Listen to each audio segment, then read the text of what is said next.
Ladies and gentlemen, how you doing? Welcome to the 111th episode of Collecting Profit. That's right. For over the last 111 weeks, we've been coming to you live once a week, most on Wednesdays, every now and again on a Tuesday and a Thursday. Very, very happy to have a guest tonight.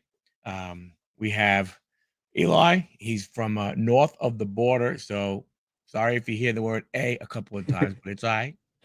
One of the things I'm looking forward to tonight is, we don't talk a lot of hockey. I'm looking forward to talking about hockey. So, Eli, turn the mic over to you. Introduce yourself, and then we'll get into the really hard hitting questions. Awesome. Yeah. So, yeah, like you said, my name's Eli. I'm from Canada, just outside of Toronto. Obviously, I grew up around hockey. I love to collect hockey cards, even the new guys, the legends. I love to collect all that stuff. I collect other sports as well. I don't really have a main focus. But yeah, I'm from the Great White North, Canada, so it's pretty chilly here right now.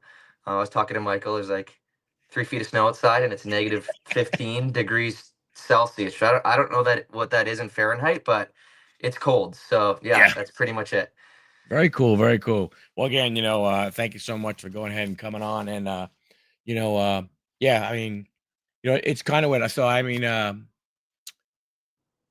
how did you have you always been a collector? Did you start at a younger age, then get in, get out? What has your journey kind of been like? Yeah, so I've always was a collector. Early on at hockey tournaments when I was a kid, there would always be that one guy that was set up, just selling cards. We'd get those dive packs. You pay $5 and you dive your hand, you grab a pack out, and inside of it there used to be a slip that would say free pack of cards, free patch card, and the mega prize was like 5,000 base cards. And as a kid, you see 5,000 cards and you're like, I don't care who they are, I just want them. Um, so that was kind of where my collecting journey started, and then kind of when I moved into high school, I was focusing a lot on baseball, which I know is surprising for a Canadian, but there's a lot of young Canadians coming up the pipeline, so we have decent baseball up here. And then kind of in grade 12, right before COVID, I got right back into it. And I kind of really dove into, yeah, hockey, but a lot of the basketball, football cards. That's right when Zion was coming in. So I Yeah. remember I purchased a Zion base mosaic rookie for $45, thinking I was going to sit on it for 20 years and sell it for 1,000. Obviously, that card now is worth like a few bucks if you're lucky. So, You're not um, alone though. You're not alone with that one. yeah, so that kind of got me into it. And then kind of once I moved away from baseball, I went all in on social media in terms of cards, covering cool stories, breaking news, and then also just buying and selling cards. I work for a company now that runs one of the biggest sports card shows in Canada. So I get to experience a lot of that through there. I get to meet a lot of the players who we see on the cards. So I've always been in it. I love collecting. We have a nice little showcase in the basement that me and my dad are putting together. So it's pretty cool. How did you get involved with the card show? So I know a guy. So his name is Uh oh, he Sluggers knows Fit. a guy. Watch out, everybody. He knows a guy. Be careful. So this guy's name is Carlos. He sets up at all the big US shows, the National, Burbank. So it's Sluggers 55 on Instagram, and he knew the guys who run this show, and we kind of just connected at different shows just through. He was making content online, posting about different cards, and I was, and then he's like, "Hey, well, I want you to meet these guys," and they kind of reached out and said we're looking for somebody to represent us on the media side, and they kind of explained to me what their vision was for their card shows. And once I heard them talk about their vision, I just kind of fell in love with the idea of their version of card shows. And yeah, the rest is history. I've been there for a little over a year now, just pumping out content, live media coverage at the show, so it's been really good. Nice. So so you're obviously doing the social media stuff. You said you're doing live stuff. Do you do any kind of like, hey, if I'm at this show, do they have a booth? Do you work the show itself, or is your working of the show creating and getting the content for the videos for the show? So yeah, a lot of my work is before the show. That's really like the promotion before the show. But at the show, I'm pretty busy because usually what I'm doing is making content at the show that I can then post throughout leading up to the next show. So maybe that's a cool vendor's card or someone who sponsored our show giving their booth a little highlight. And also, it would be whenever there's an athlete there, I kind of make a quick interview with them, make sure that they're doing okay, make sure they got everything that they need, and just kind of go from there. So the shows that they run are just sports based, they're TCG based, and I'm mainly sports, but they're definitely kind of like a new age show in the way that they run it. So it's super interesting. So how is we talked a little bit before we went live and everything, and um how has it changed in the short period? I mean, you have, in the short period that you've been working with the shows, Mhm. have you seen a change in you know, the types of cards? You're seeing, more baseball, basketball, football coming in? You're seeing more like, is your show, specific just the sports cards and then just the TGC, or is it everything combined? So how we mainly run the shows is it's kind of split. Like half of the show is sports cards. Like let's say the north side of the show is sports cards. Then kind of in the middle, there's those vendors that kind of dabble in both sports cards and TCG, and then it kind of flows into the TCG specific vendors. And I think honestly, more and more we're starting to see some really big non-hockey cards come into Canada. Obviously, a lot of those are in the US just because there's more access to that in the US. Here, there's more access to hockey cards. So I've seen hockey cards of the biggest players, hockey cards worth $100,000.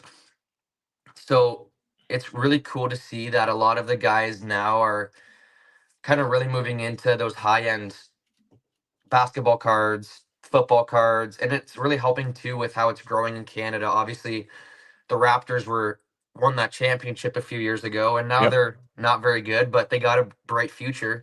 So guys are buying up cards of Scotty Barnes, of RJ Barrett. Guys are buying up around here. There's a lot of Bills fans, so Josh Allen is super popular. Um, Baseball, obviously, the Blue Jays are. I'm a big baseball guy. Vladdy, um, Santander is going to be a big one, and just seeing those kind of big cards move into Canada and people really just move their passion into sports cards because so many Canadians are so passionate about their sports, are very passionate about hockey. So it's super cool when I get to see someone come to the CSC show for the first time, maybe not really into collecting, and see, hey, I can buy a Austin Matthews autograph. I can buy a piece of his jersey. I can buy a Josh Allen rookie card numbered to only 199 copies. That's super cool. So I Yeah. think it's just people fall in love with cards when they come to our shows, and that's what we love to do. We love to create an experience for people at the shows. So we don't just have cards. We have like a 360 booth that people can take photos with their cards. At the Oh, last wow. show, we had a concert there of an up and coming singer from Toronto. We have a Red Bull simulator there at the last show. People can test out. We love getting athletes there, so it's a complete experience for people when they come to our shows. Cool. Just want to say hello to some people. Dom, how you doing? Kenny, Matty Ice, how are you? Who else we got here? Think I went to see Kenneth. How are you? Sean, how's it going, buddy? Michael Santini. Yeah, that's my buddy. That's my buddy There you Michael. I go. sent him. I sent a few people the link. So Nice. Thank you for popping in.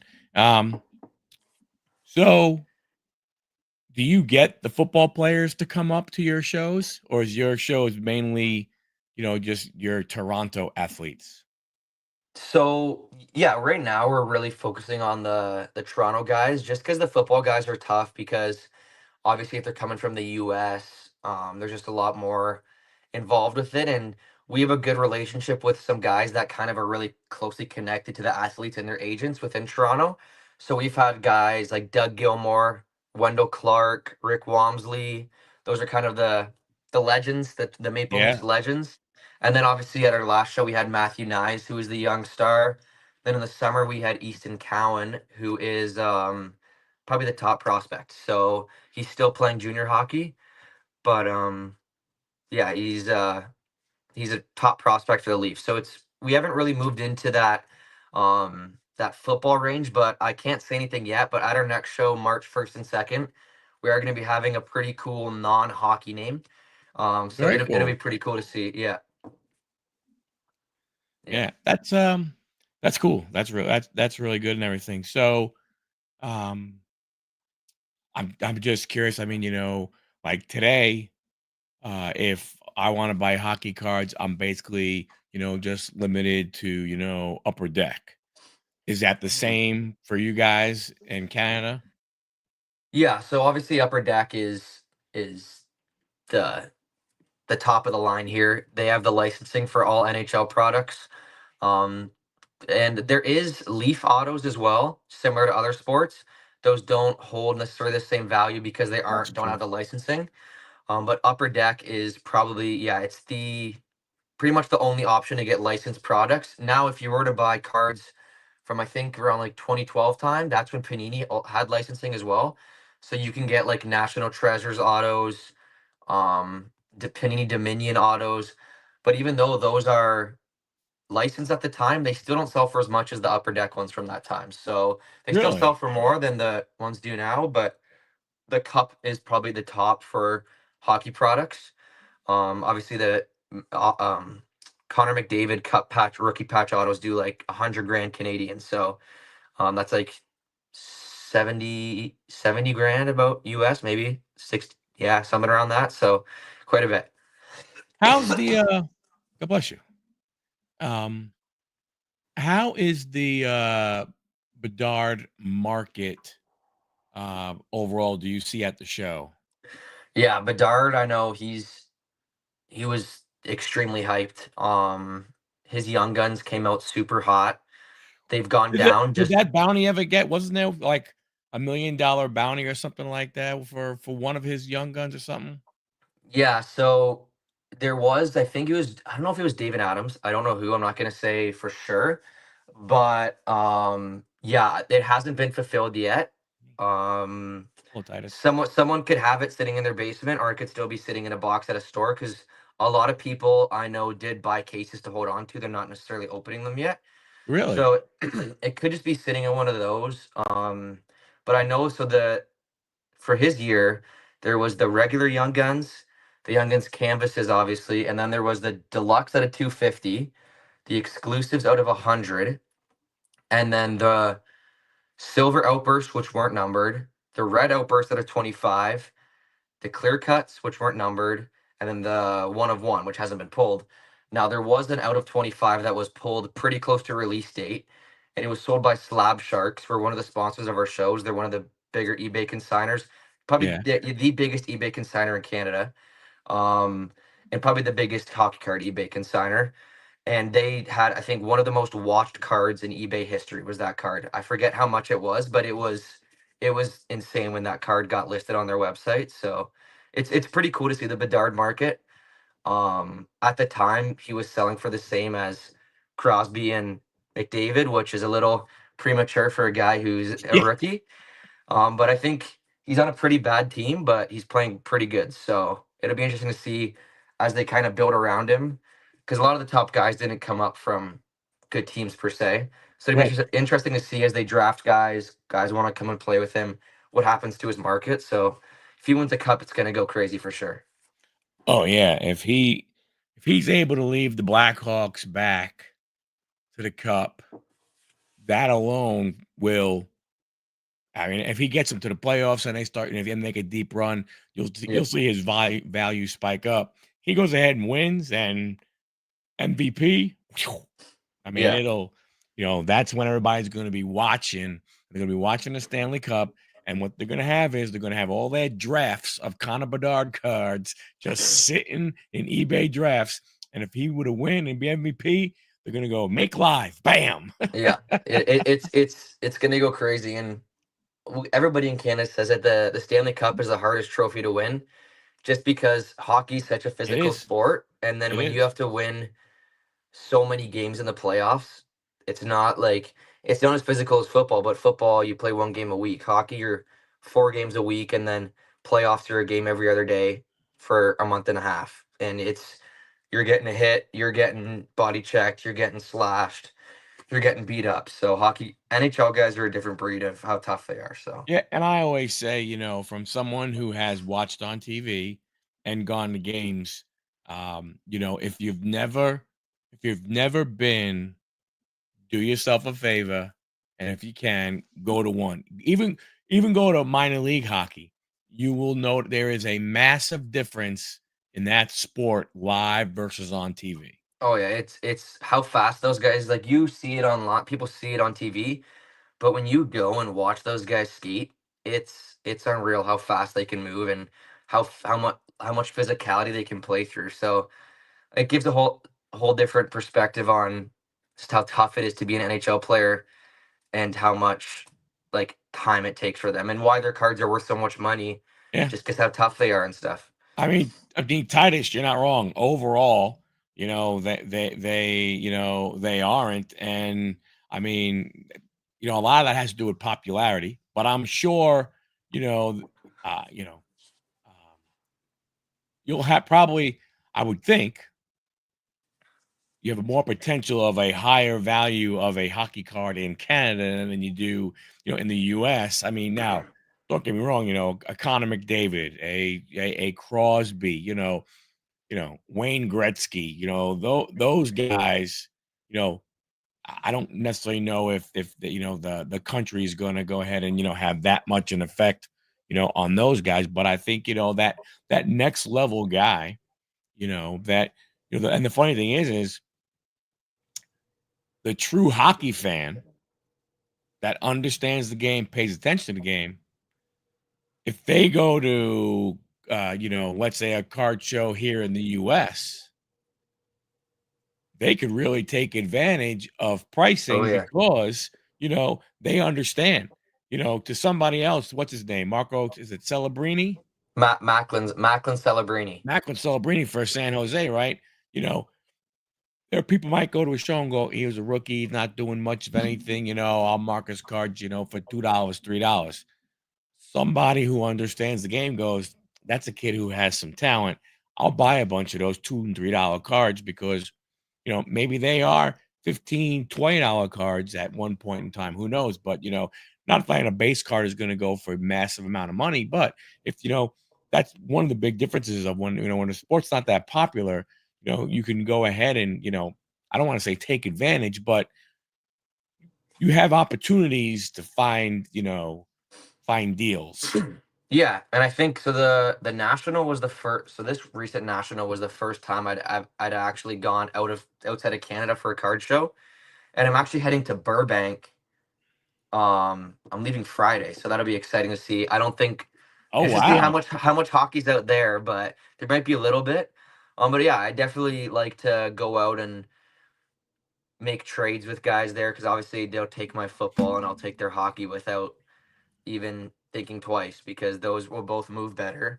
Yeah. Because certain guys move here in Canada in terms of football, like obviously the big name quarterbacks, all that stuff. But those like receivers, the top receivers move, but those kind of fringe, all like fringe Pro Bowl guys, those guys would move better in the U.S.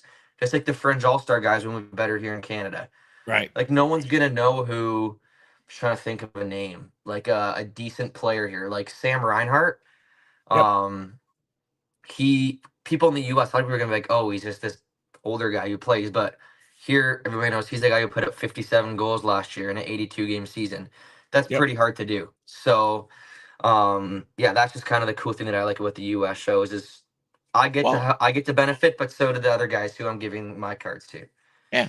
But I mean, to your point, I mean, look at, what I mean, a Nathan McKinnon. There are a lot of people who aren't going to know who that is. The other guy who just got traded from Colorado to Carolina. What Miko was his name? Rantanen? Yeah. Miko Yep. Rantanen, yeah. Yeah, there's another guy that a lot of guys, aren't gonna, know a lot about and stuff like that. But I agree, yeah, Titus. I mean, I can understand those guys not being big in Japan. I could just imagine hockey is not that popular of a sport there. Um, but I mean, to be honest with you, you know, if you could find Gretzky and Bedard and McDavid and Crosby and those guys over there in Japan, you can get them for inexpensive. I'd be stocking up like crazy. Yeah, Sean had a yeah, I question. know. Is Warren Moon a big collectible in Canada? Warren Moon. I don't know. If I'm being honest, not crazy. I believe he was at one of the shows here a few years ago. But I think most of the guys honestly, how I see it is a lot of the guys buying football right now in Canada are guys around my age, probably in like the 20 to $40 40, or pretty much like any like 10-year-old to 40-year-old. So it's kind of those guys that like those young, like they're really following the young guys. So Mhm.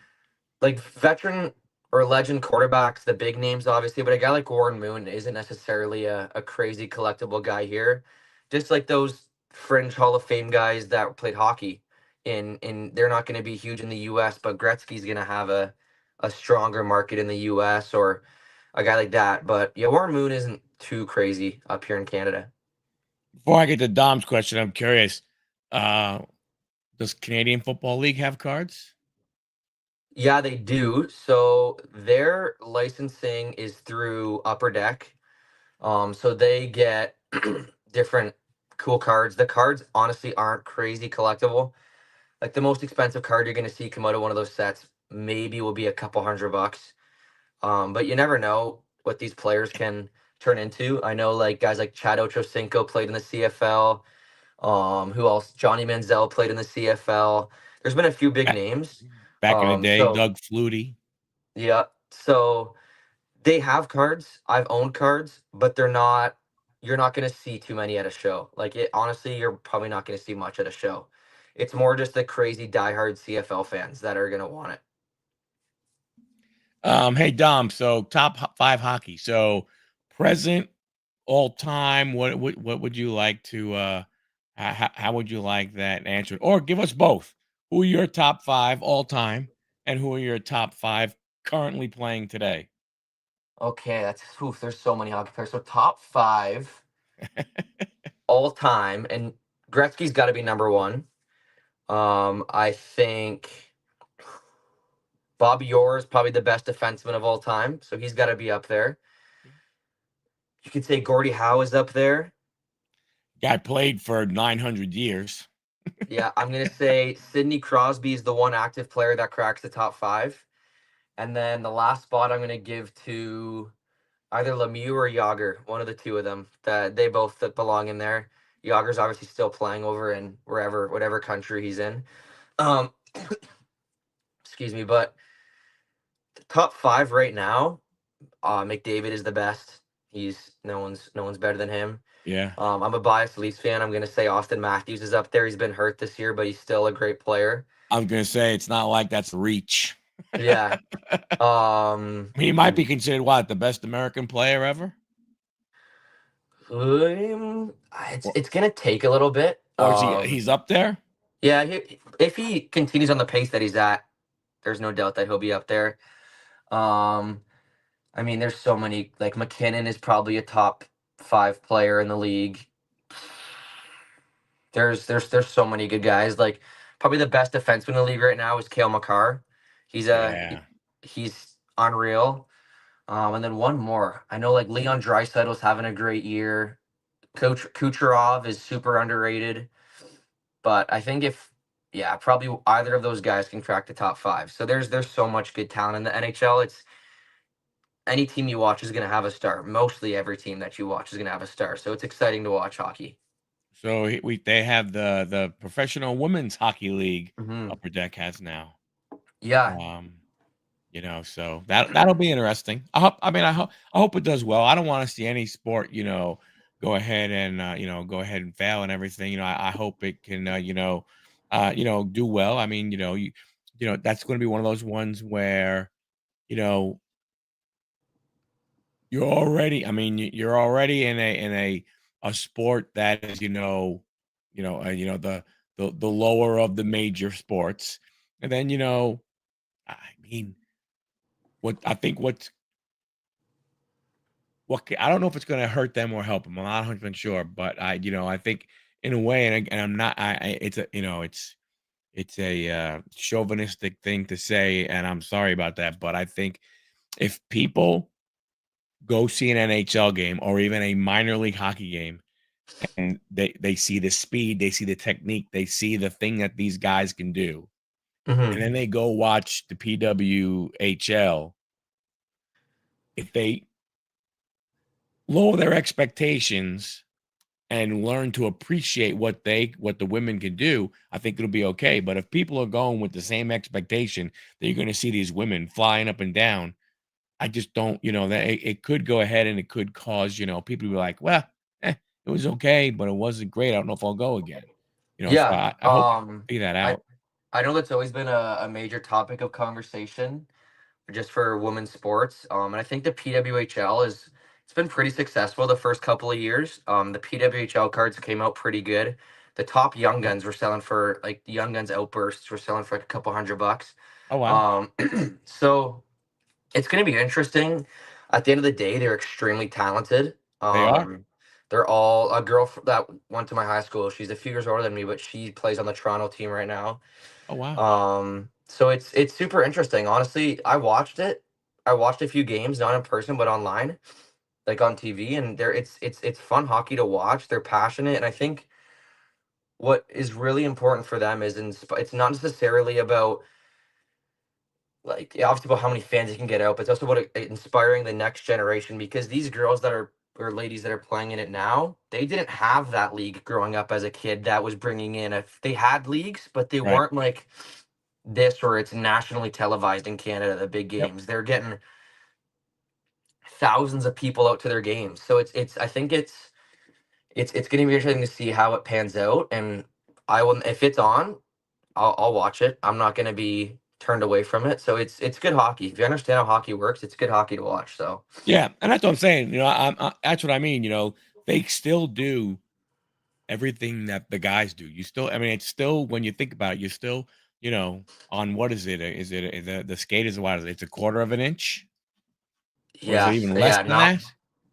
not much. It depends on how much you want it. Some guys have more thicker, some guys have skinnier. Depends. Yeah. So I mean, but you think about even if it is a quarter of an inch, you're flying around. You're all of a sudden you're skating straight ahead, trying to go ahead and get to a puck, and you're turning around and then you're skating freaking backwards. And you're trying to go ahead and I mean, I like watching the sport. I don't get a chance to watch like now. The only way you can watch it is you have ESPN Plus and stuff like that. Down here, there's really not they don't really televise that much here because what our closest team to where I am would be Carolina. Yeah, it would be the Carolina, Hurricanes. Would be the yeah, Hurricanes. yeah, because I guess Tampa isn't too close to you. No, Or where Tampa. where'd the Florida Panthers play out of? They're all the way down in Miami. They're down south. Okay, yeah, yeah. So that's pretty far. You know, I Yeah, mean, so you figure Nashville, Carolina, Tampa are probably the three, closest. And it's not like you go, oh, hey, it's 3 o'clock. Hey, you want to go to the hockey game tonight? Because you're not going yeah, to make it, right? You know what I'm yeah, saying? Like, for me to go to a game, it has to be planned, yeah, in yeah, advance and line stuff up and everything, from that standpoint. But I think, uh,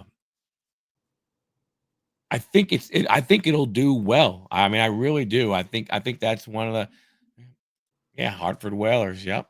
yeah. And I think also too what the PWHL is kind of implementing now is yes, there's rules on no hitting, but they're kind of letting them play with that. They're kind of making the game more physical for them because it's exciting. And part of hockey is the physicality. It's Yep. like these guys are skating so fast. They got to stop and go. They got to think about where the puck is, where their players are, all at the same time. Someone wants to take off their head every time they're coming across the ice. Yeah. So it's like a.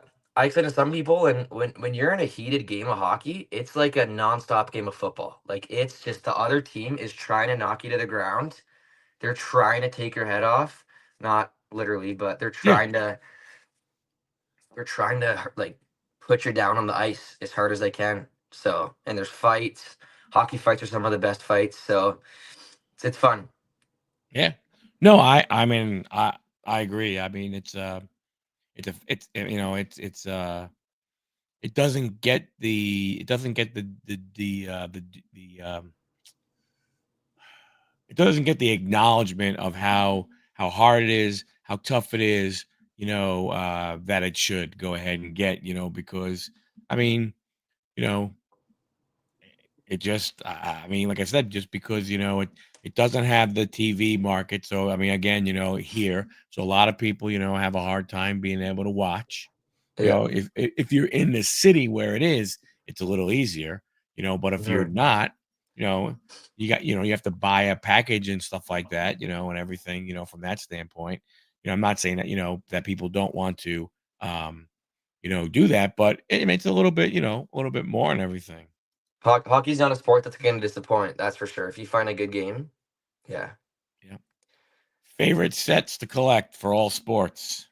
Ooh, probably. So I think my main focus, kind of what I like to collect in terms of something that isn't hockey, is old Topps Chrome and Bowman Chrome refractors from basketball or football. Really?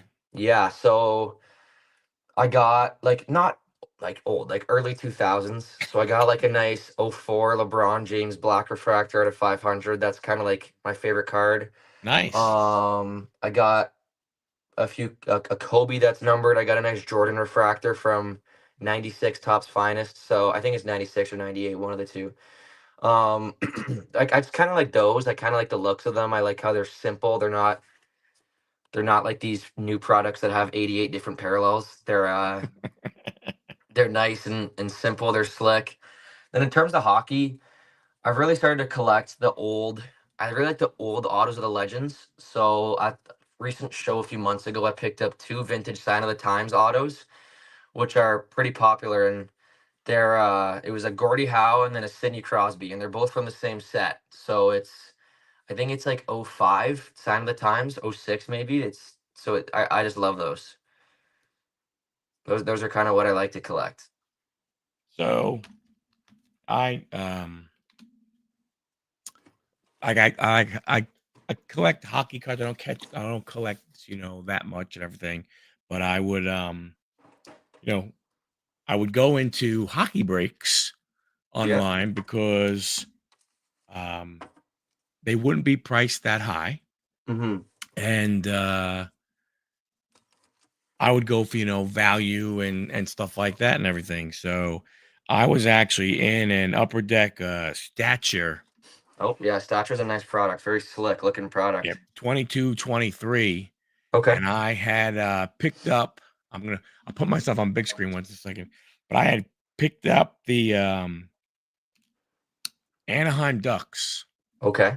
for gosh, not a lot of money. Yeah. I think maybe $25 for the team, Wow.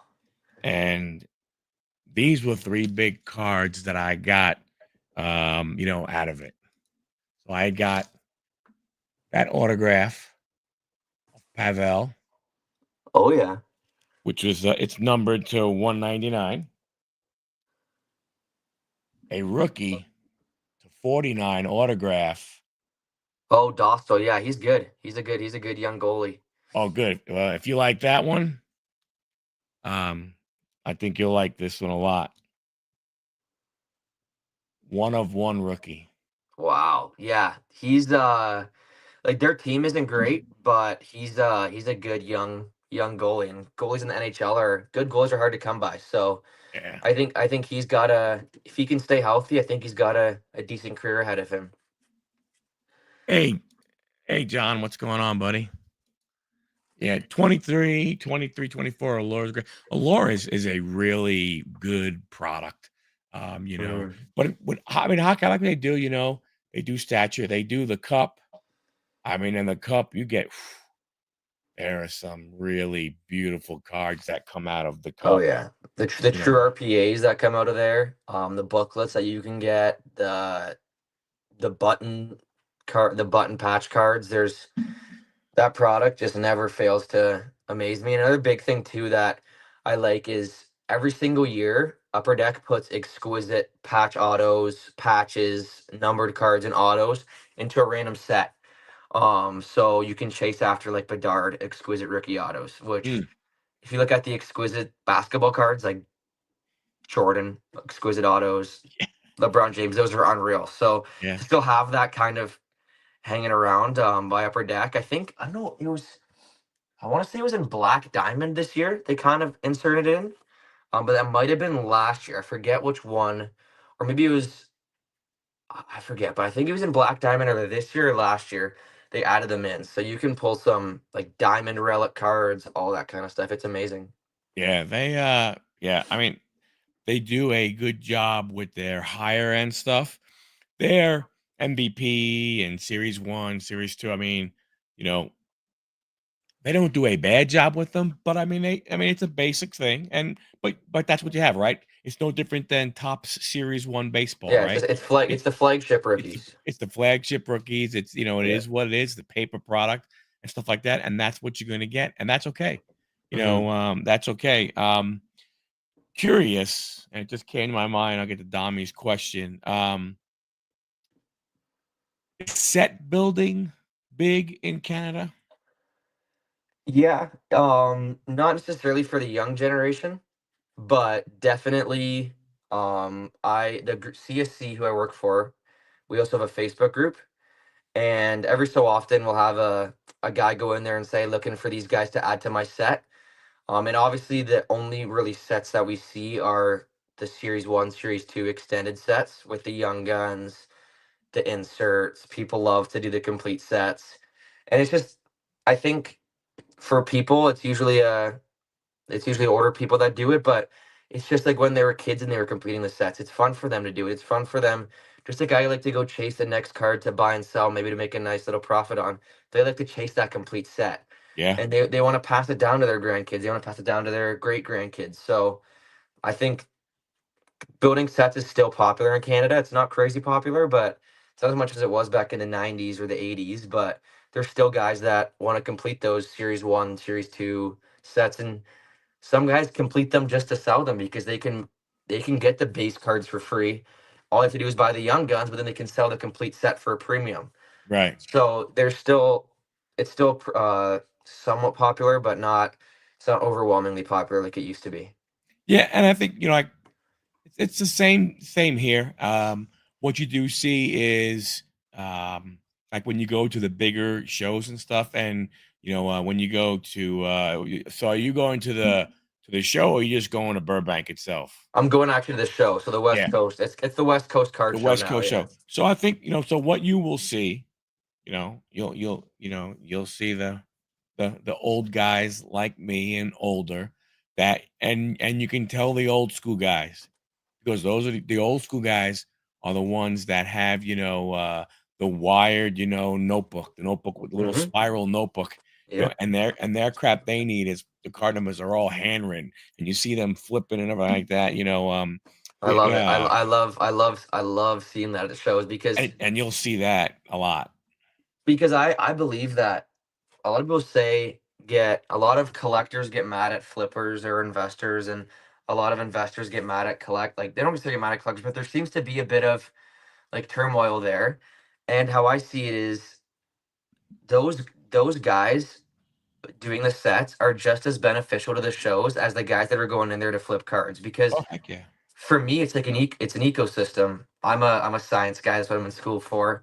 It's You have the, in no particular order, but you have the collectors, you have the investors, you have the long-term holders, you have the flippers, and then you like to have the guys that just want to go buy boxes to rip at their house. So they all benefit each other because those, let's say there's a guy here that wants to complete a set. If I'm a flipper, I'm going to want to go to all the US shows. I can bring back cards for them that they won't have access to because they just like the local shows. So I Right. am in a way helping them get cards that they need here. Yep. Even if they don't tell me, hey, buy this, buy this. I might just happen to buy that and that's the card that they need for their set. And they're happy and I'm happy. So that's what I love about the hobby. You don't just have to be one thing. You don't have to just be a collector. You don't have to just be an investor. You don't have to be just a set builder. You can be all those things. You can be one of those things. You can be none of those things. You can just go walk to the show just to walk around and look. So it's why I love the hobby. Yeah, well, I'll say, if you ever get a chance, if you're doing the West Code card show or like that, um, you would probably flip out and have an unbelievable time if you went to the National. So I was at the National last summer. Oh, Yeah. excellent. That was my first US show. So And that was Cleveland. that was Cleveland, yeah. Yeah. So, um, Chicago next year, or like this summer, which I'm going to, so it'll be good. yeah. So, me and my son are supposed to be going also. So, I mean, we'll try and keep in touch, and who knows, maybe we'll be For able to sure. meet up on the floor and actually just go ahead and say hello. Yeah. Um, Chicago is crazy. I've heard that Chicago is Um, a whole lot different than Cleveland. yeah, yeah. Chicago. I've gone. My son and I have gone to three or four. I know we went to Cleveland and we've gone to Chicago. So we've gone to three because we didn't go when it went to Atlantic City, and I'm glad I didn't go Oh, because yeah. everything you heard about it was what's nuts and everything. But the biggest thing, I'm like, you know, I remember the first show we went to, which would have been what I think 2021. Um, it's a museum. It's not a card show. I mean, It's it is a card show, but to go there and see cards and go, "Oh my gosh," and go to the next table, "Oh my gosh," and go, "Oh my gosh." It really is, incredible. And you can see to your point, you had that wide range of people there. You saw the guys, you know, trying to do the older sets, right? The sets hmm from the 60s, sets from the 70s, sitting there, bringing a chair, having their notebook and going through box after box after box. And you see the guys who are diving into, the dime boxes, the quarter boxes, the 50 the dollar boxes, and everything, and going through there and finding incredible value. Because we were talking to uh card collector 2, Yep. Ryan, and I would just ask him, I said, "Hey Ryan, you have a big table here. You have a big spot. You have what looks like, I don't know, 100 5-row or 4-row boxes. How long does it take?" And he says that they start putting those boxes together in February. So, like, they're starting now to put those boxes to take to the national. And he's like, so there's great value, he said, because if somebody gets hot, no matter what sport it is, he Yeah. goes, if it's a guy who's worthy of a dollar box when we're putting it together in February, but all of a sudden that's a $15 rookie card or a $10 rookie card. He said, I don't go back and go through the dang boxes. And then he goes, so the guys that are willing to sit there and go through those boxes, they will find a lot of value. And then you find the guys who are, trying to work deals, make deals, cash out, make trades, and so else. So you see the wide variety of people at the shows. So to your point, I mean, I talk bad about them. The guys in my chat, talk bad about, the investors and this, that, and the other thing. But the truth is the hobby needs those guys right now. We may not want to think it is. We don't need them, let's say, as much as much. And I think some of them stay in for the wrong reason. I think some of Yeah. them they don't realize that, you know what? It's not going to come back to 2020, 2021. It's just Yeah. not. And I mean, and I don't think the market's going to allow it. I don't think people are going to allow it because I don't think people are going to go, no, I am not paying you $50, for that, I don't know, player, whoever, base card when it's a $3 card. yeah. And I think, like, yeah, I flip cards. I buy some to make money, but at Yeah. the end of the day, what I'm doing it for is I flip cards. I'm a student, right? So I don't have time to necessarily work a full job. I flip cards. What I do is I put 50%, save it, use it for my daily expenses. But then 50% I put towards a big card that I want to hold on to. Like Right. these cards that I have right here, this like Gordie Howe auto, I'm not trying to flip this auto. This is an auto that I'm going to keep. And this auto, I bought this from a lot of my profits that I make on the cards. So it's not like I'm like what I struggle with sometimes is people that are in the hobby just for the money.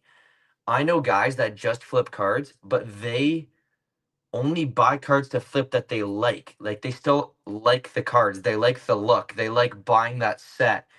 and they keep cards. Some like they're Yep. not they have an emotional attachment to the cards as well, which I think it's super interesting what the card market is doing, or the card like hobby is doing right now. Obviously, Tom Brady just bought into that company. Um, Yep. there's so many people that are into collecting because it's cool. Like I never got to watch Gordie Howe play, but That's a there's pretty one of cool his card. autographs. Yeah. So it's I never got to watch Jordan play, but I can own a card from when he played, like the refractor from '96. So it's pretty cool to see. And people always tell me, how could you be buying these guys like Gordie Howe, who's passed away? People are gonna forget about him. But I'm like, no one was alive to see Ty Cobb play. No one was alive to see Honus Wagner play, and Honus Wagner cards still sell for millions of dollars. Yep. No one probably, I doubt anybody at the card shows was alive to see Babe Ruth play. That'd be pretty impressive. Um, so, but look at how much Babe Ruth sells for. So Oh, I think it's a cool way to just, I see it honestly as art. Like just to be able to look at this card. This is my favorite card probably. It's hold LeBron on a James. second. Hold on a second here. Let's give you it all. It's Oh, LeBron wow. James. It's a '04 Top Strom refractor out of 500. But just look at, like, that's an iconic image of Yeah. him. And just to think like, or Show this one that of Gordie Howe. the Gordie Howe, yeah. So Yeah. this is, where's the Gordie Howe? This is the Gordie Howe. So, Wow. and then And that's a 10. I have the Crosby and a 10 as well to match it. So Wow. yeah, and then like having cards like this, which is a LeBron, sure, yeah, a LeBron James and Michael Jordan dual game used. Stuff like this is stuff that I don't want to sell. Why would I want to sell a card like this? Because how easy is it to me find one of these again in the wild? Because these cards aren't like a Luka Doncic Prism rookie. Those are Right. great cards. If you want to own that card, go for it. Yep. But for me, those cards are replaceable. These cards, I've seen I've never seen this card in the wild. I might have seen these cards in the wild, but not in tens. So that's kind of where I like to buy cards that if I don't see it, if I don't buy this, if I love it and I don't buy it now, I'm probably not gonna ever see it again. So do I Right. love it enough to be able to spend that much money? And that's kind of how I make my decision. One, am I gonna see it again? Two, do I love it enough to spend that amount of money on it? And that's kind of what I do and why these cards I'm probably not gonna sell for a while.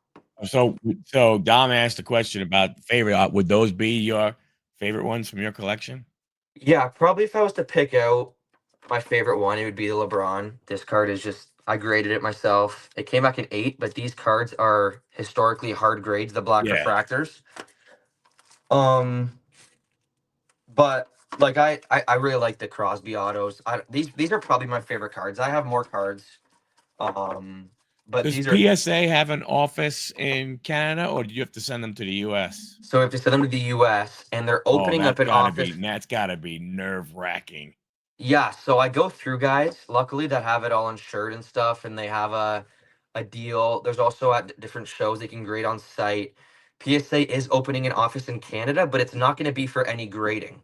So it's just going to be like I don't know what they're going to be doing there, but Will you be able to bring cards to submit there, maybe? I'm guessing maybe that'll be part of it, and then I they mean, send that it. would at least still be good because then you at least hope that Yeah, their shipping more cards would be, better than, you being part of something where it's, who knows, 20, 30 cards that probably will be shipping, a lot more if they're going to accept, submissions there. yeah, and I know right now in Canada, I don't know how much it is in the US to grade a card, but I think it's probably about $30 to grade a card Canadian. So about 22, 24 American per card. Yeah. Yeah.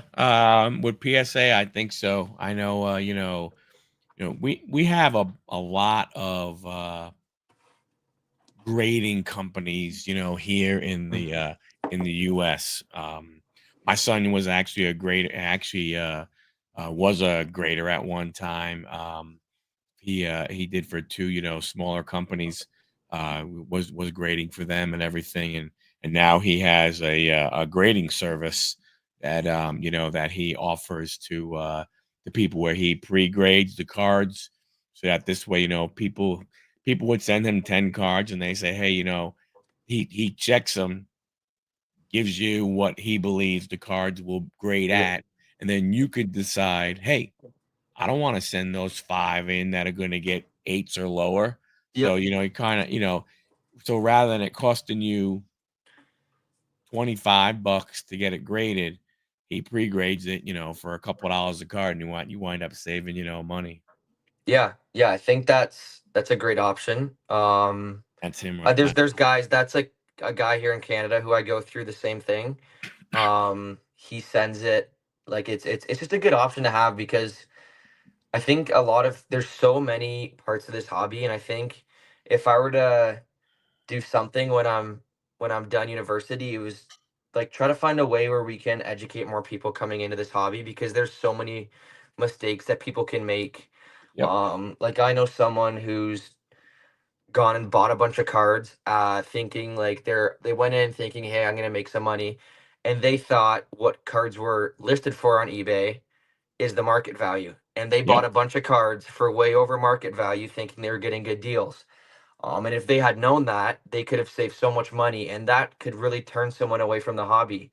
And that's something too that CSC, Yeah. like a company that I work for, the shows is we want to create a show where anybody can come. Our vendors, we don't just really allow any vendors to set up. It's vendors who we trust that are going to be fair to people. They're not going to try to rip off people. Very good.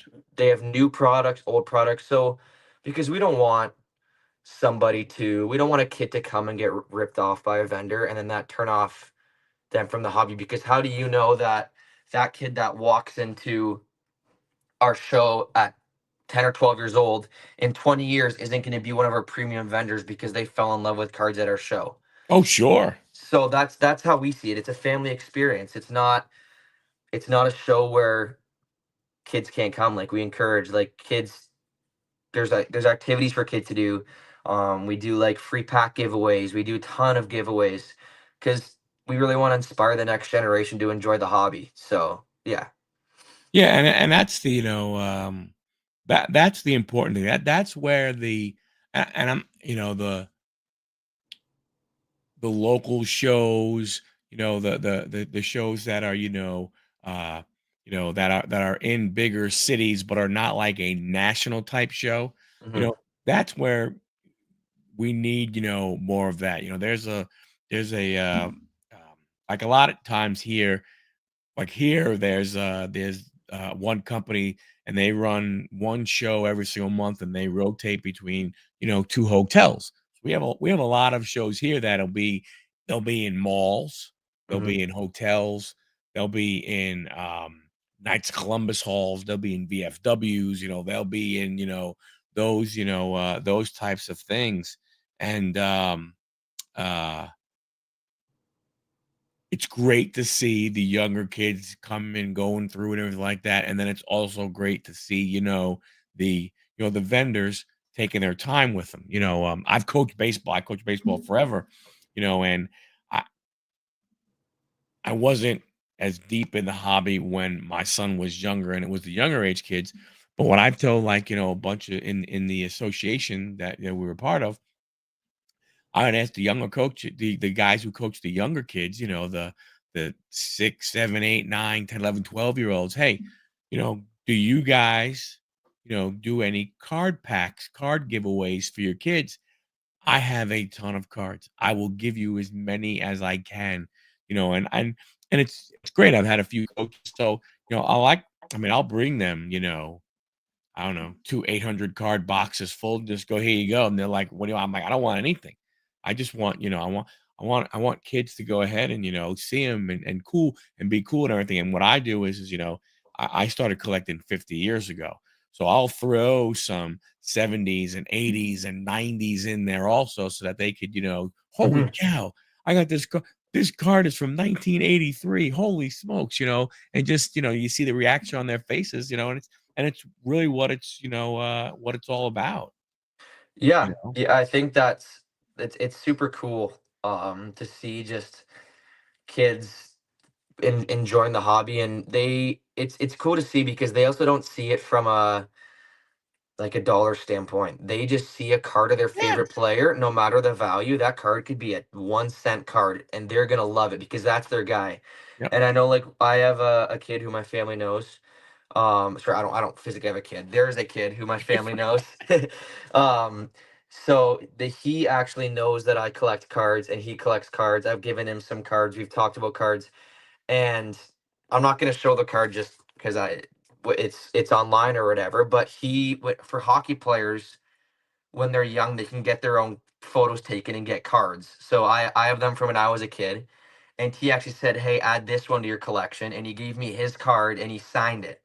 So Ah, that's probably one of my favorite cards in my very collection. cool. It's just super cool to see how like kids' faces light up when they can pull that card of their favorite player. Like, remember, I got him a box and they pulled the Austin Matthews base card, and to me, I'm like, it's an Austin Matthews base card, but to them, it's like it's an Austin Matthews, It's like an it's an Austin Austin Matthews Matthews. card. Like, Yeah. that's front of the binder right there, Yep. staying there. That's the card. Um, and it's cool because they can learn how to trade with their friends, how Yep. to trade with their brothers, their sisters, and that's life skills that you're going to need to use. So the hobby is just it's so cool, and it's not one thing I say is it's not one dimensional. You can collect cards, comics, books. Yeah. I know someone that collects old silk sheets. They used to have old silk sheets, and they would print the university and the sport on them. And they're like silk sheets, and they're from like the 20s, and they have ones from Princeton, from Brown, all the Really? Ivy League schools. And I know there's a guy at a show that sets up, and he has all of them. He loves them. That's what he collects is silk sheets. So it's amazing. Yeah. Yeah. Hey, breaking news. Alex Bregman signs 3 years, 120 million with the Boston Red Sox. Wow, the division rivals. That's interesting. Alex Bregman goes to Boston. I mean, yeah, I don't think Boston's going to be much of a competitor this year. We'll see. But yeah, it's interesting. I for sure thought he was going to stay in Houston. Who's Who your are your favorite? Dom has great questions. who are your favorite scientists? Oh, wow. That's a tough question. Yeah. Uh I'm going to say a guy who inspired a lot of my childhood, Bill Nye. Bill Nye the science Bill guy. Nye, science guy. Yeah, but he's my favorite scientist. That's an easy answer. Do you I'm have a like Bill Nye card? Does Bill Nye have a card? he might. Well, I that so okay. Beginning of March, you're going to your show. You got to try and find it. Or if you go when you go to the West Coast, you probably will see some non-sports stuff over there. Yeah, and I love non-sport stuff. Yeah, I don't understand how Bregman is not a $40 million a year player. I guess they probably had enough cap space to give it to him, or enough. I guess they can pay them whatever they want them will Yeah. be. The NHL is very different with cap space. They're very strict on it. Well, But I guess but they have the cap. But what I like about the NHL is they have the floor. mhm. Yeah. That's the one thing. And no matter what sport it is, there should be a floor because you should not have a team that can basically that is a professional baseball team and have a $28 million, team payroll. Yeah, and I think like look at the Dodgers. So there's one question. I'll answer that in a second after I answer this. Yep. Um, Yeah, like look the at the Dodgers are Dodgers. paying how much in extra, is it luxury tax or how much they're paying in extra tax for having all their guys is just absurd. And Moneyball is one of my favorite movies ever, and that's a perfect example of what just the difference in payrolls. But my favorite hockey sweater, ooh, that's a tough one. Like my favorite, if you're talking about my favorite jersey, it would probably, there's so many nice ones. I like the old Mighty Ducks jerseys, like the maroon ones are Yes. pretty cool. Yep. I like the St. Patty's Day Leafs ones, the green ones, the St. Pat's. They're I haven't not seen those. so they're actually the Leafs were actually called the St. Pat's before they were the Leafs. So those actually aren't St. Patty's Day jerseys. Those are their original jerseys. So oh, there we go. There Sky you go. Boston Park has to have That's Bill what you Nye got to look cards. for. I gotta find the Bill Nye one of run rookie auto. I'm gonna have the biggest. biggest Bill Nye collection in all of North America. So He probably will. yeah, so I mean, yeah, there's old so school many. Blackhawks. Yeah, those are I just can't say a rival team. I can't I hockey. I understand. can't. No, I understand. So basically, then you can't say the toilet seat team, Yeah, right? You know we're talking about. They're a little east of you. yeah. Who are you talking about? There's the Canadians. Yeah, right. They're. It looks like a toilet seat. Yeah, yeah. They're. I mean, a lot. I have a few buddies who are Canadians fans. I can't stand the Canadians. I just don't like them. I don't like anything to do with them. I don't want to have anything to do with them. I think like, the best thing about them was that Max Domi played for them, and Max Domi is one of my favorite players, and now he's on the Leafs. So Yeah. there we go. Same as Max Pacioretty. He played on them for a while. Now he's on the Leafs too. So yeah, that's probably one of the biggest rivalries in all of sports. When the if the Hab like people call them the Habs up here in Canada. That's like the nickname, the Habs. So Why? honestly, I don't know. I Okay, because yeah, it's Montreal Canadiens. The word HAB really isn't even in there I anywhere. think there's some reasoning, but so when the Canadians are playing Toronto, no matter where they are in Toronto or in Montreal, the tickets are gone instantly, and you're gonna have to buy resale tickets for like the nosebleeds are gonna be, if we're talking US prices, 200 US like minimum. Oh It's wow. just for a regular season game. It's when those two teams play, there's more of a chance. Like I'd bet my whole bank account that that arena is going to be sold out. Oh, it wouldn't surprise me. Wouldn't surprise me. Um. It's like when the So Lakers and the Knicks play or something. I don't yeah. know. Oh no, you're 100% correct. Yeah, So obviously, hockey. What do you think about the way they're doing this tournament per se? the Four Nations. Yeah. I think it's amazing because I there's a lot of talk around the All Star game. I think the NHL All Star game is not good because those guys, yeah, they're there, but they don't want to try hard in the I games. agree. They've tried doing it where it's like mini tournaments. The skills competition is fun, but I like the Canada game is on in the background. Yep. These guys, when they're in the regular season, they're enemies, but right now they're united with their country and they want to go out there and they want to win and they're passionate and it's going to be televised all around the world. So I love it. Like the World Juniors happens every single year after Christmas in Canada. Everybody's watching that. Really? Oh, it's huge. I used to go up to my buddy's house every single New Year's. He lives up in just in northern Ontario, and we would go. There's a ski hill by his house, and we would go ski all day, go in, have some wings or some poutine is big up here in Canada. Oh yeah. Have some of that, have some yeah, like buffalo chicken wings, and that bar restaurant would be packed. And that's like in not a very popular area, but everybody goes out, everybody watches it at home. When I'm at school, we put the games on with all of my buddies on one TV. We all huddle around one TV. It's the World Juniors is so exciting because the players aren't selfish. They're playing for a country. They're playing to win. That's all they care about. They don't care about how much they're going to get paid because they're not getting paid. So it's the Road Juniors are so much fun to watch. My only question about what they're doing this year is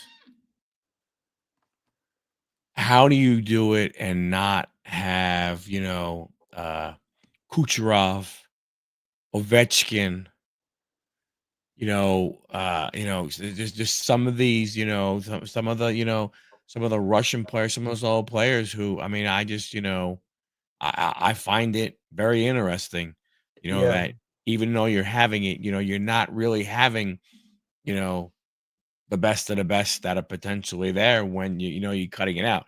Now I know maybe they're like, hey, well, we didn't want to do a Russian team or because of what's going on over there or so on and so forth. I mean, I fine if that's a hill you want to climb and try and die on, that's fine. But I mean, to me, there's more countries than four that Yeah, have and I hockey players. Like you and I could they have done a a world, team and not, because Norway. I mean, I know you have Finland, I know you have Sweden, but you do have Russia, you do have Norway, you do have, a lot of other ones that are over there. Again, to me, not saying anything bad about it. It just seems kind of odd that you would do something where you're going to leave some of the best players in the world out. Yeah, so I get what you're saying. That's been a big topic conversation. I think the reason why they didn't bring in Russia is, I think it's strictly political reasons. I Yeah, think they would be there if there was anything going on. I may be wrong, but I'm pretty sure there was a play-in tournament, because the thing with hockey is, with the World Juniors too, is there's like 8, 10 teams, but it's always the same 4 teams in the quarterfinals. Maybe there's one odd team. So I think the other teams that were on the fringe of getting into the Four Nations was Germany and Czech Republic. Czech Republic has some good players, so does that's true. Germany. Yeah, I forgot about the Czech Republic. Yeah, Norway, they're not super strong. Like, I don't think they if Norway, they might have like one all-star on that team. Canada, their whole roster's all-stars. Like, it would be like an NHL team playing in like an yeah. amateur team. So I think it's also just those teams don't want to go and get embarrassed. Um I think it's just they want good competitive games, and this Four Nations is going to be like, it's going to be unreal to watch. Does Does Ovi break the Great One's goals record? I think he does. I mean, he has 26 so far. He missed some games. Hockey guys. I mean, they play for a while. I think he will.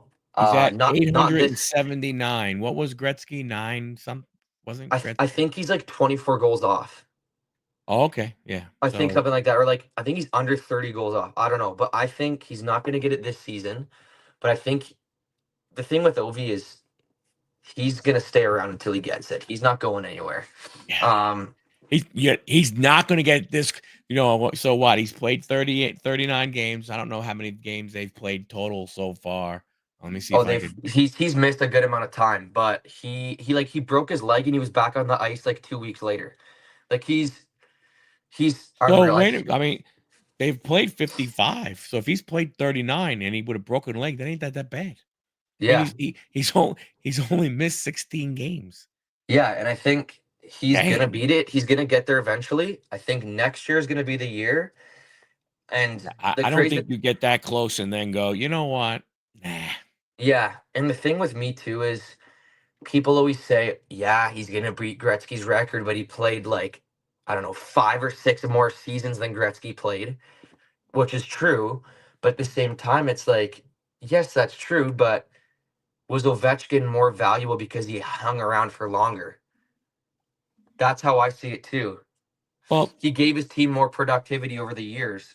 You know what I mean? When Gretzky left his teams, they weren't good.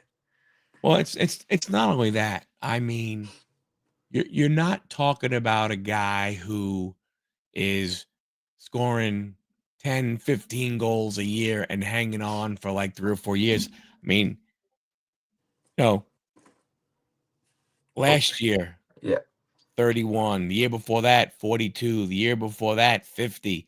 He was hurt in 2021. I mean, only 45 games, but he had 24 goals in 45 games. 48. I mean, it's not like he is, okay, hey, I'm gonna, I'm scoring 10 goals a year, and it's gonna take him, 4 more years to do it. Like you yeah, said, more than likely 55 games. So what? That's 20 some odd games, 25 games. So he plays 25 more games. He has a good shot to score maybe what? 10, 12 more goals, but it could yeah. I be think if more. he The, if the, he the stays way he consistent, yeah, scores, yeah. I right? think he's people right now are pretty much everybody's saying up here in Canada that he's gonna beat it. Which I think it's good too, because it's good that Gretzky's the greatest, but it's good to have a competitor, something exciting to watch. Here's the only thing I want. My only request: don't let it be an open net goal. Yeah, yeah, I mean, yeah. have it be one that that is that someone standing there trying to stop. His Go. classic. So Ovechkin's iconic goals are the one timers from like the hash marks. Yep. So that'd be pretty cool. I think no one's ever. I don't think anybody ever is gonna touch Gretzky's point record. That is just That's just too crazy. like it's unreal, that record, and it's too bad I wasn't born to see him play. But my dad tells me stories about what, and I guess everybody argues too. It was a different time. Oh, the players were different. Oh, this and that, but the training was different. The science behind the sport was different, and that's has to do with sports cards too. There weren't rookie autos back for Gretzky. There weren't like numbered to 100 cards for Gretzky's Yeah. rookie year, and now there is. So Yep.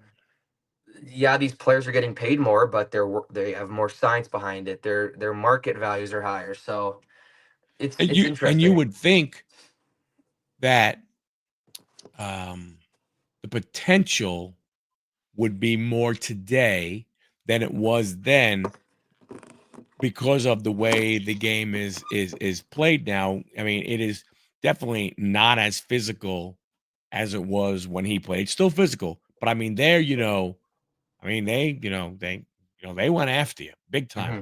Now, again, there was probably, the unwritten rule, don't go after the golden goose. Hmm. Let's not be stupid, boys.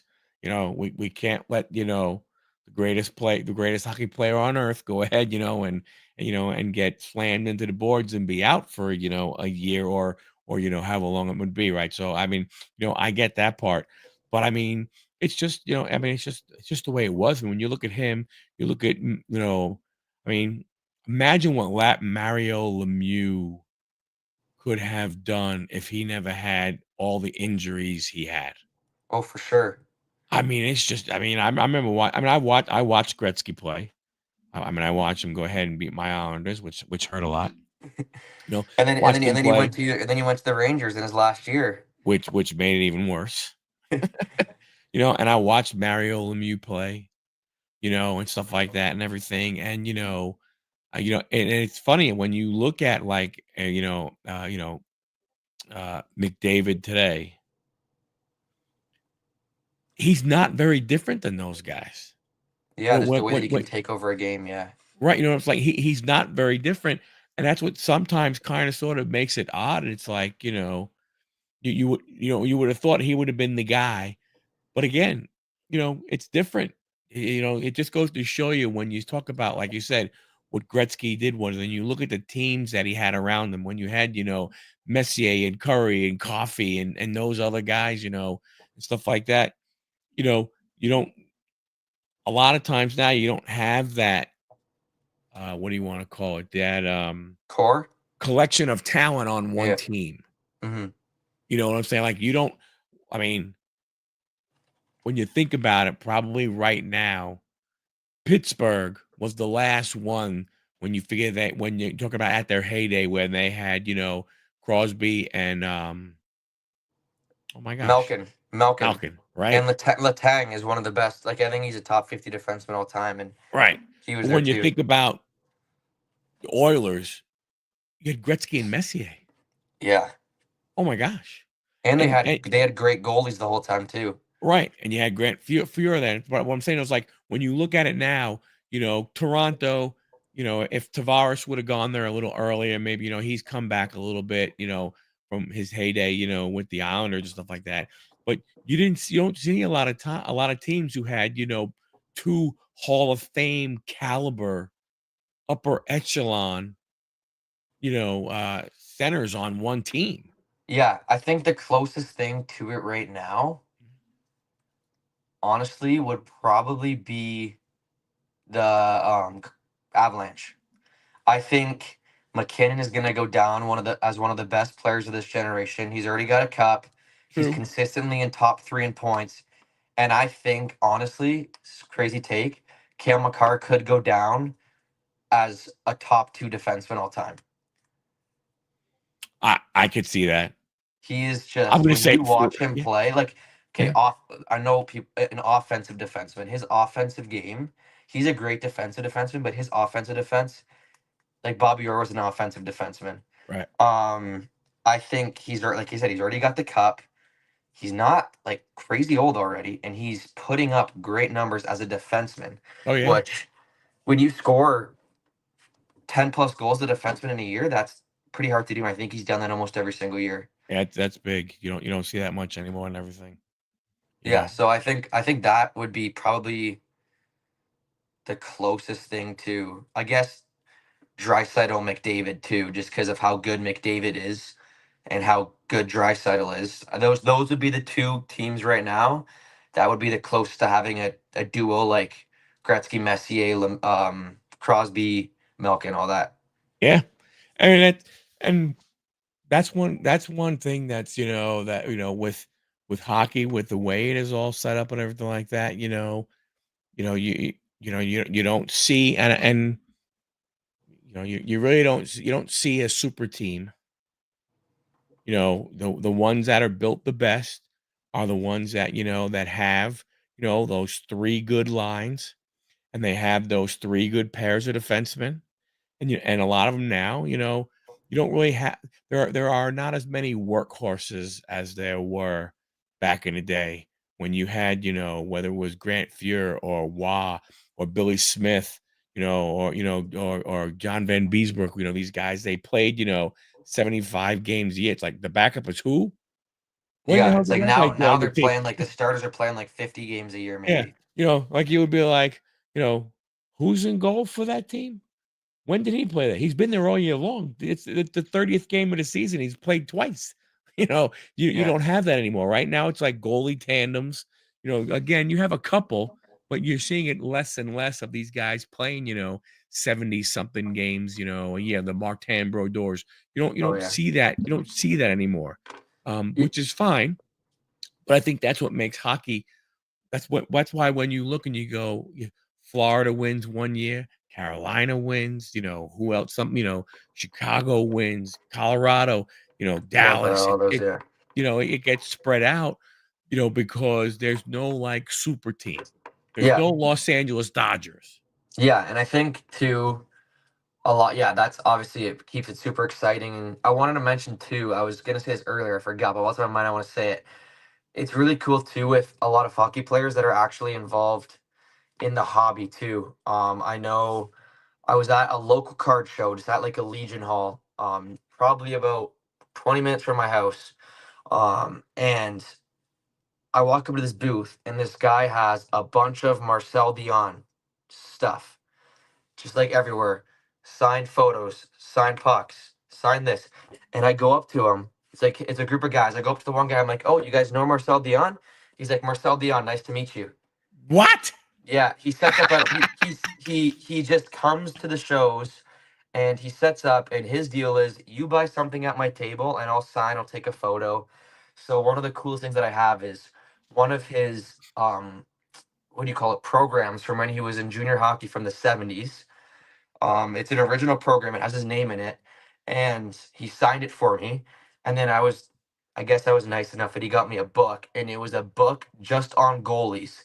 And he inscribed it and said, "I love goalies. They made me famous." And then signed Marcel Dion.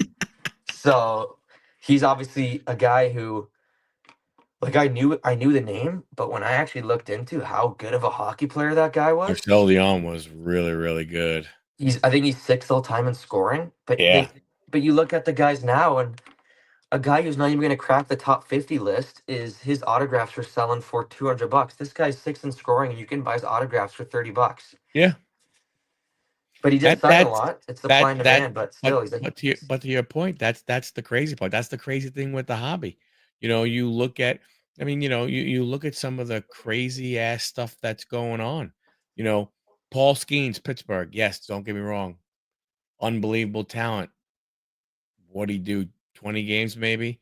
And his one of one, MLB debut patch card is going to sell for over $1 million.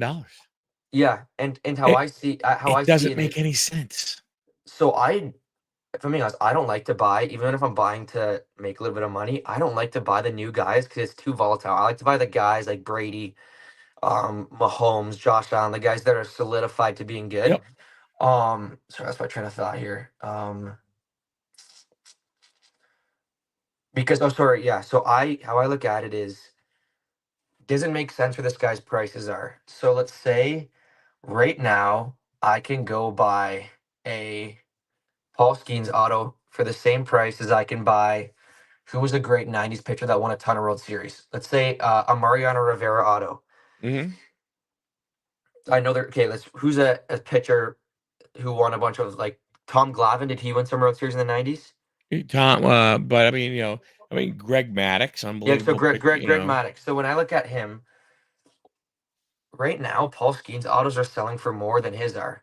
Yeah. So basically, he could win a few World Series, a few Cy Youngs, multiple time All Star, multiple time like, and he's gonna be as good as those guys. But look at what their autos are selling for. Oh yeah. So he could win all of that, and the guys that are he needs to be that good for his autos to be worth less than what they're worth right now. Yep. So that's how I see it. I'm like, why would I think about when I'm thinking about holding long term cards? If I'm buying a guy, like honestly, I wouldn't buy a guy like Paul Skeens to hold long term right now because in 5 years, his prices still aren't going to be where they're going to end up. I agree. Like maybe you buy it now. Like honestly, I would buy it after his second, third season because I still don't think like when you see the massive jumps, it's when he wins that World Series or Yeah. when he wins that Cy Young. Yep. He might have a chance at a Cy Young, but the Pirates are not built to win the World Series, and they're not going to be built probably for a little bit of time. So Well, and are is he going to be willing to stick around? yeah, who knows? The Is he going to be Dodgers like, might you know the what? Dodgers might come calling. Yeah, he may say, you know what?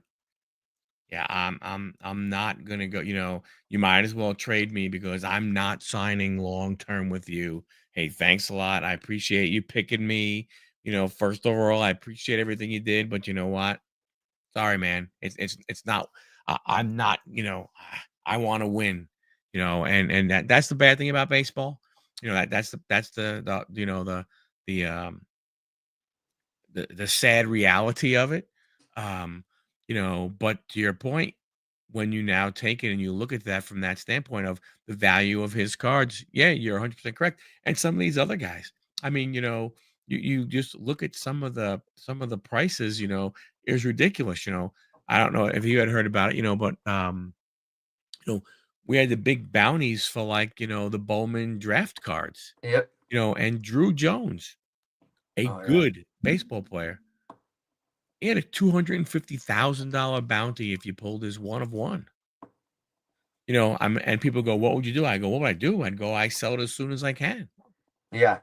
And I think Because you're not, I mean, not to say anything bad about Drew Jones, but when you just look at the number of baseball players who get drafted, the number of baseball players who go into the minor leagues, and then look at the number of them that make it to the big leagues. Oh, and then the number of that actually become superstars. Why wouldn't you sell that card now if that's what the bounty is? yeah, and I think too is I've never really been into that buying those first Bowmans just because they're way too volatile. I don't have the time to do a bunch of research. The Yep. only first Bowmans that I would be buying right now would be a guy, Chicago Cubs #2 prospect, Owen Casey. And Yeah, he's have good. you heard about him? Yep. So he's a Canadian. He played for the same team that I did. Oh, I've wow. I've trained with him before. I've lifted with him before. I've worked out. I've That's hit with him, cool. and when I tell you this guy will hit until his hands bleed, he will. This guy, I have never seen such a hard worker. He will like I think he's gonna be a it's too bad they got Kyle Tucker this year. Maybe they're gonna trade him, but I mean he was drafted in the second round by the Padres. Then he was dealt to the Cubs in the Yu Darvish deal. And every single year in the minor leagues, 285 with 28 home runs. And you can go and buy his first Bowman autos for maybe like $100. I don't know, maybe they've gone up. I haven't checked in a while, but then you go and see a guy, and he was drafted in the top 10 picks. He's hitting 210 with 4 home runs. First Bowman autos are $250. I know. I'm like, and the guy doesn't have the tools. Owen Casey, he has the tools to be. He's big, he's strong, Yeah. he works hard. Like that's I don't know. It's just it's so volatile. It's like day trading stocks. Yeah, You yeah. got to be really really Bowman. knowledgeable. Yeah, though those cards and everything, they're just they are to me. I don't get it. I mean, I just don't. It's like like you said, you sit there and you go, hold on a second. I got Hall of Famers, who were I mean the best of the best. And you're buying some of their autos for 40, $50 or maybe a little bit more. And to your point, you have a kid who Has on a proven hope and a nothing. prayer, Yeah. but hey man, we are gonna go ahead and we're gonna, sign him, to big dollars. I That's, mean, and it has to do a little bit too with supply and demand. Obviously, there's more Tom Glavine autos out there than there is Paul Skeens, but at the end of the day, too, you could see it. Yeah, there's Paul Skeens autos out. There's less out now, but what about in 20 years? What about in 20 years when he's winding? Do you know how many Paul Skeens numbered cards, Paul Skeens autographs, Paul Skeens patch cards? There's going to be so much out there, and I think yeah, it's just there like, there's a channel out there called Scotty B Cards okay. who he does he does a lot of good stuff. He'll do a lot of, analysis type videos. And he did one on one of ones. And I mean, obviously, looking back at it now, he probably should have picked a different player. But he was talking about like the number of one of ones that, let's say, like Ken Griffey had, and I forgot who the other player was, but the other player that he picked, and it was because it was a current player when he made the video, was Wanda Franco. Yeah. Wanda Franco had over 200 different one of one cards. And he was what, 2 years in the league? Yeah. Now there were guys who were going crazy over him. There were guys that were, they were selling them 50,000. They were selling them big dollars and everything. And you feel bad. I mean, I don't feel bad for the people that bought them. You know, stuff like that. I feel, hey, good luck, great job for the guy who sold it. Guy who bought it. Hey, you took a shot, didn't work out for you. Okay, but it just goes to show you that, the whole thing of, oh, I want the rainbow or I want this, that, and the other thing, how different, it has come. I mean, for crap. When I started collecting, you know, I mean, I only did tops, but it was like you had the base card. Hmm. If the guy was an all-star, you may have had an all-star card. If he was a league leader, you might have had a league leader card of him. And maybe if they did any kind of record breaker card, you had a record breaker. But that was it.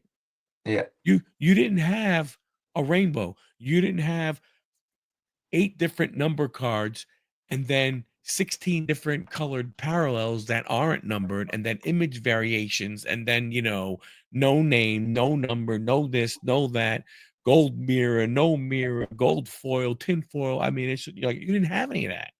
Yeah. And I think that, like, honestly, right now, if all the stuff that I'm buying that I think I like love and that I feel like will do, like if I was to give it to my kids, pass down my love of cards to my kids when I eventually have kids in, I don't know, hopefully a few years.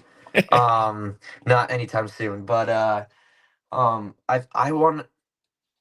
just can't see a guy, no matter how good Paul Skeens is. Yeah, for my yeah, AAA. What Yeah, he's a great guy, Owen Casey. So when you look at Jordan cards, right? Or LeBron, that '04 top scrum refractor out of 500, that year there was the out of 99s, the refractors, the out of 500s, the out of 250s, the out of 100s, and then there's like the 101 or whatever. There was maybe like 8 different variations. I thought I saw somewhere, I might be wrong, fact check me, but this year's Prism football has 85 different parallels. That basketball had 5. So yeah, there of this card, if you were to look at that '04 Topps Chrome, there's, hold on, let me grab it. There's this one out of 500 plus the one out of 999, so 1499. then there's out of 100. Let's say there's only 2,000 numbered cards of this card out there. Yeah. If you look at what like a who's gonna be a quarterback for Prism football, like or like a Jaden Daniels Jaden Prism, Daniels. he is gonna have like $10,000, 10,000 different numbered cards if you count all the cards within the 199 to 299 all the way down. So really, how rare are his numbered cards if there's 10,000 of them out there? There's only like 2,000. That there might be Right. like 20,000. There's gonna be it's just it's super interesting to look at that. But if someone Well, wants to buy that, go for it. If that's what you believe in, I'm not telling people don't buy that card. If that's what you love, buy what you love. it's not only that. Then that's just Prism. Then you have Select. Yeah, The other shiny one that has who knows how many. Yeah, it's. I mean, look, to me, hobby the way you want to hobby. Buy what you want to yeah, for buy. sure. I agree. Don't buy what you don't want to buy. If there are people who, uh, I won't buy this product. Like, oh, I won't buy Topps Chrome basketball because it looks like they're wearing pajamas and it's unlicensed and so on and so forth. Okay, fine. Don't. If the next guy says, I love the product, I want it, that's awesome. Who Yeah, cares? Well, buy who you want to buy, hobby how you want to hobby, whatever it may be. If you only want to collect, you know, numbered cards, great. If you yeah. want nothing to do with anything shiny and all you love is the paper cards, guess what? That's great also. It doesn't make a difference. Just And enjoy it the way you enjoy it because at the end of the day, you know, it's not like it, there's most gonna kids don't be even get to very do this. few Or times most when people you're don't even sitting get. around with a bunch of people Yeah, going, "Hey, man, check out my purple Travis Hunter. Hey, man," yeah, and the next guy goes, "Well, oh, look at my, red disco." That just doesn't happen, yeah. And right? I think too is what I always tell kids is if there's ever a time when you are too focused on the money and it starts to not be fun, just really look at why you're in the hobby. And like, I'm not going to tell anybody if they want to be in the hobby to make money. I'm going to be like, don't do this because it's their right to do whatever they want. Yep. But if I see a kid goes to me, he's like, hey, I'm losing a lot of money being like, I'm getting like frustrated. I'm like, well, maybe then like, let's rethink about ways that you can make money. Maybe you're not buying the right stuff because I think too many times people get obsessed with, oh, losing money. I've lost money on cards. I've bought cards for $380 that I think the last comp was like 85. There's $300 down the drain. But because I buy the cards that I like, even if I'm starting to make money, that card, even though it's down $300, I still love that card. I Right. could keep that card forever. I don't need to sell it because I don't like the way that it looks. I love the way that it looks. It's a Brant Clark. He's a defenseman for the LA Kings. My buddy played junior hockey with him. It's a rookie auto to 25. And he's playing great, but the hockey, like, he just is a defenseman. It's going to happen. Yeah. It's going to go back up. It's fine. He's like in a bit of a sophomore slump. I I could keep, I don't care if I lost $300 on that card. I may not sell it for a $300 loss right now, but I'm not going to sit there every single day and be like, oh, I lost $300 on that card. Yep. I'm such an idiot. And be like, no. So what? I lost $300. Now I get to keep it. Now I get to keep it. That's great. Yep. Yeah. Look, hey, I buy cards. I will go to shows. And I will go through the dollar boxes or the quarter boxes and everything, and look for cards to go ahead and throw on eBay to, and flip and stuff. So that this way, I have money to get into a hockey break that I might not have been able to get into, or hey, I'm looking for this card of this player. This way, I can go ahead and I can supplement it by selling a bunch of 2, 3, $4 cards on Yep. eBay.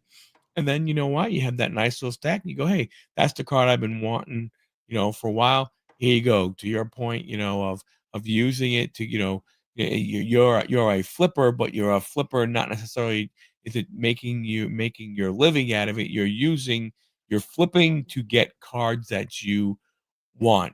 You're not really like looking, like I know I wouldn't look at a $50 card and go, "Man, wow, this guy has this price $50. I could get 80 for it." like to me, I would rather go ahead and buy, 25 $2 cards, and stuff like that, because my chances of going ahead and selling through those, yes, although they may be longer, there's an Yep. opportunity where some of those may be more than $2, $3 cards, whereas all it takes is one bad game and that that card that I might have been able to sell for 80, all of a sudden I have to get rid of it at a loss because the guy went out, tore his rotator cuff, or he broke his leg and he tore his knee apart. Next thing you know, that card isn't worth what it was because the player got injured, Yeah. you Yeah. know? Yeah. Speaking of like, that's always something that I love to like think about is too. It's like if I'm buying a Mickey Mantle card or a Ted Williams card, Ted Williams isn't going to get injured. Ted Williams isn't going to do anything stupid. So that's two. Were you a Yankees fan or a Mets fan? Mets fan. Okay, I was gonna say because I have two Joe DiMaggio signed checks up in my room, and if you're a Yankees fan, I would have brought them down. Oh, But wow. Very cool. just those stories too, being able to own a check signed by an all-time great, and people don't appreciate those guys, especially guys my age. I bought a Ted Williams '94 auto, one of his first pack autos, for like 350 bucks Canadian, which is like 270 American. Because it's like, oh, it's Ted Williams. I know he's good, but like, do you know that he went to serve his country for what 3 4 years, came back and hit 400? Right. Like if one of these guys nowadays stubs his toe the wrong way, he's out for 4 weeks. Comes back and he's hitting 150. This guy went and fought in a plane for 4 years, saw stuff that no one should see, came back and hit 400. Yep. That's a great player. Yeah. Well, and to your point, now it's acceptable to hit 225, Yeah. and I mean, again, like, look at we just, like we said a little bit ago, like Alex Bregman signs for $40 million a year. What does he hit? 260 and 20 home runs. I mean, wow. I mean, and the funny thing is he's not even going to play his normal position. But they got Rafael Devers. Yeah, he's gonna play, but He's probably going to go to second base. sure, yeah, flip at So DH with Devers. so Yeah. you're paying a second baseman $40 million. I mean, who now? In all honesty, I think, in my opinion, I think I think he'll have good numbers because he is a notorious pull hitter. Oh, that works And it perfect. and in Fenway Park, he could go ahead and he could bounce a lot of balls off that green wall, stuff like that. So from that standpoint, I think, there's a potential that you could see something, but again, is it gonna be enough? So if he was hitting 26 home runs and he goes to, let's say he hits 10 more, 36 home runs, still worth $40 million? That's more than $1 million a home run. Yeah, Think about how much we're paying Santander, the Jays. We're paying him what, like 25, and he's gonna hit 40 home runs for us. So yeah. I yeah, don't know. It's the hobbies, it's great. the That's if the I hobby's did. great and everything. I mean, it must be cool working in the hobby and stuff, and It's getting amazing. that, you get to somewhat see, behind the curtain a little bit. You get to see some things that people won't normally see who just go to a show and everything. So Yeah, that must be very cool, to be a part of. it's amazing. You know. So, but hey, I kept you probably a lot longer than I should have. I Oh apologize no, for that. it's okay. I enjoy talking about sports cards. So But the thing is once you start talking, you don't realize that an hour and 40 minutes goes by. yeah, It's ridiculous. But hey everybody, again, thank you so much. Um, would love to have you back on again. awesome. Especially after you go to a couple of the big shows and everything to Yeah, get your opinion of some for of those sure. what your experiences are. That would be very, very cool. I would Um, love to do that. Thanks for talking hockey. I don't get it, like I said, you don't get a chance to talk a lot about it and everything. It's again, it's a sport I really like, and follow and everything. So I appreciate that. Thank you. There you go. Yeah, thank you very much for having me Thank on. you. I appreciate it. Much I appreciated. love to talk cards. Cool. I love watching people like you because I think shows like yours kind of bring out different sides of the hobby that people don't see, and maybe I inspired somebody to go collect hockey cards, and then they might Yeah. inspire somebody. maybe some of like the comments made me think maybe I'm gonna start a Bill Nye PC. There Who you knows? go. So that's what I love There you about the go. hobby, and I very much appreciate you for allowing me to come on. Well, I appreciate it. Thanks a lot, everybody. Don't forget, hey, in the comments is Eli's Instagram. I believe I have the card show's Instagram in there also. If you're in Toronto, if you're watching from the Great White North, go ahead and get there, hang out. If you see him, say hello to him. And again, his links and everything are below. So feel free to go ahead and go over there and hang out with him. Thanks a lot, Awesome. everybody. Appreciate Thank you. you. See you next week.